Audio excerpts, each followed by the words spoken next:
కదా తెలంగాణ రాష్ట్రానికి. మన బతుకుకు అవే కదా జీవనాధారం. కాబట్టి ఈ బనకచెర్లనే కాదు, ఏ ప్రాజెక్టు పైన ఇతరులకు అవకాశం కల్పించకుండా కొత్త ప్రాజెక్టులు ఏం కట్టాలి, ఇప్పుడు ఉన్న ప్రాజెక్టు ఎట్లా ముందుకు తీసుకెళ్లాలనే ఆలోచన చేయండి. మీకు అవగాహన లేదని ప్రతిపక్షాలు చెప్తున్నారు కాబట్టి నిజంగానే లేదు అనేది స్పష్టంగా కూడా అర్థమవుతుంది. కాబట్టి దీనిపై అవగాహన తెచ్చుకోండి. తెలంగాణ రాష్ట్రాన్ని కాపాడే ప్రయత్నం చేయండి ప్రాజెక్టుల విషయంలో, నీళ్ళ విషయంలో.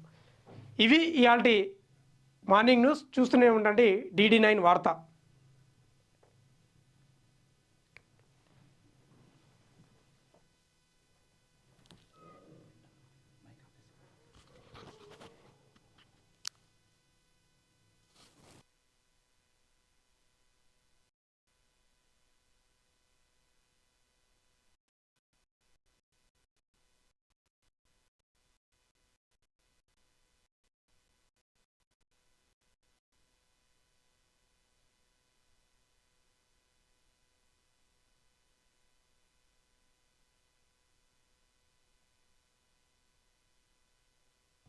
ఈరోజు మార్నింగ్ న్యూస్లో చాలా వార్తలు వచ్చినాయి.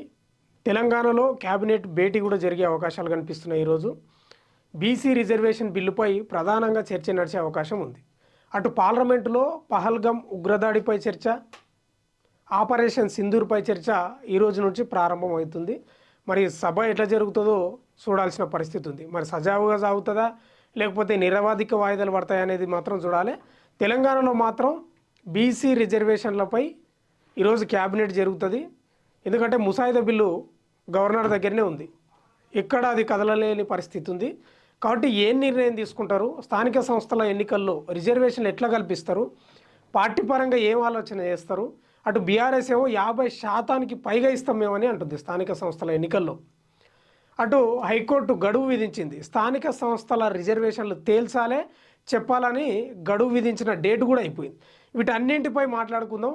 ఈరోజు క్యాబినెట్ భేటీ కూడా జరిగే అవకాశం ఉంది. ముందుగా ఈరోజు వార్తాపత్రికలలో వచ్చిన వార్తను ఒకసారి చదివి చూసే ప్రయత్నం చేద్దాం. వాస్తవాలేంది అవాస్తవాలేంది అనేది ఒకసారి చూద్దాం. ముందుగా ఈనాడు పేపర్ చూద్దాం.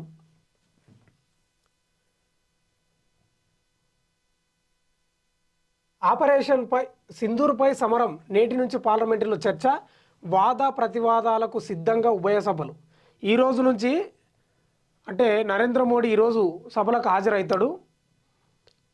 వాద ప్రతివాదాలకు సిద్ధంగా ఉన్నాయి ఉభయ పక్షాలు. అంటే అటు రాజ్యసభ, లోక్సభ.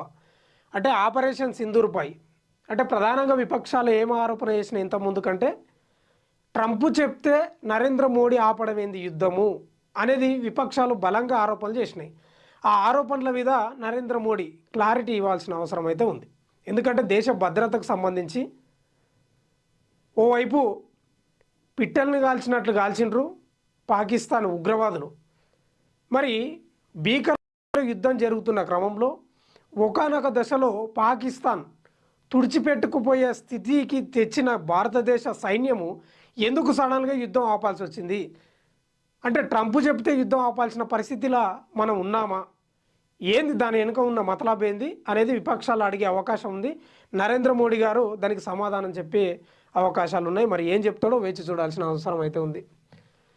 సర్వీస్ అపార్ట్మెంట్లో రేవ్ పార్టీ, తెలుగు రాష్ట్రాలకు చెందిన 9 మంది అరెస్ట్ అంట. సర్వీస్ అపార్ట్మెంట్లో రేవ్ పార్టీ. ఈ మధ్యలో రేవ్ పార్టీలు, బర్త్డే పార్టీలని, అట్లా ఇల్లీగల్ మద్యం సేవించడం, డ్రగ్స్, గంజాయి అడ్డగోలుగా జరుగుతున్నాయి. గతంలో జరిగినాయి, ఇప్పుడు కూడా జరుగుతున్నాయి. ఇప్పుడు కొంచెం ఉక్కుపాదం మోపుతున్నారు. వాస్తవంగా కూడా ఈ పార్టీలు, సినీ సెలబ్రిటీలు, కొంత డబ్బున్న వ్యక్తులు ఈ రేవ్ పార్టీలు పెట్టి క్లబ్ ప్యాకాటలు ఆడుతూ ఎంజాయ్ చేస్తుంటారు. అంటే ఒక పద్ధతి ప్రకారం చేసుకుంటే ఏం కాదు. కానీ ఇల్లీగల్ మద్యం వాడుతూ, గంజాయి వాడుతూ, డ్రగ్స్ వాడుతూ చట్ట విరుద్ధంగా ప్రజాస్వామ్యానికి ఒక చెంపపెట్టులాగా ఉంటాయి వాళ్ళు చేసే పనులు.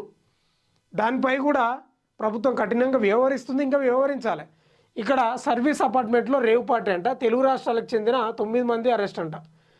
టీసీఎస్లో 12,000 ఉద్యోగాల కోత, మొత్తం సిబ్బందిలో 2% సమానం.